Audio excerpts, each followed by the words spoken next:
Welcome to బీజేటీవీ. రాష్ట్రంలో SC, ST, BC, minority గురుకులాలు, వసతి గృహాల్లో చదివే 8 లక్షల మందికి ఆరోగ్యకరమైన ఆహారం అందించడమే లక్ష్యంగా 40% డైట్ ఛార్జీలు, 200% కాస్మోటిక్ పెంచుతూ ప్రభుత్వం విప్లవాత్మకమైన నిర్ణయం తీసుకుందని రాష్ట్ర రవాణా, బీసీ సంక్షేమ శాఖ మంత్రి పొన్నం ప్రభాకర్ అన్నారు. శనివారం హైదరాబాద్ షేక్పేట సాంఘిక సంక్షేమ శాఖ పాఠశాల సెంటర్ ఆఫ్ ఎక్సలెన్స్ బాయ్స్ కళాశాలలో కామన్ డైట్ మెనూ ప్రారంభోత్సవ కార్యక్రమంలో ఆయన ముఖ్య అతిథిగా జిల్లా కలెక్టర్ అనుదూప్ దూరిశెట్టితో కలిసి పాల్గొన్నారు.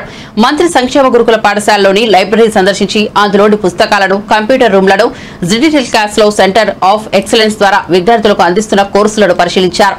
అనంతరం జ్యోతి పరిధిలోని చేసి కామన్ డైట్ మెనూను కార్యక్రమాన్ని ప్రారంభించారు. ఈ సందర్భంగా మంత్రి మాట్లాడుతూ రాష్ట్రంలో అన్ని ప్రభుత్వ గురుకులాలు, సంక్షేమ వసతి గృహాల్లో చదువుతున్న విద్యార్థులకు బలవర్తకమైన ఆహారాన్ని అందించాలనే సంకల్పంతో కామన్ డైట్ మెనూ కార్యక్రమాన్ని విద్యార్థుల ప్రయోజనాల దృష్ట్యా రాష్ట్రమంతా కన్నుల పండుగలా ప్రారంభించుకున్నామని అన్నారు.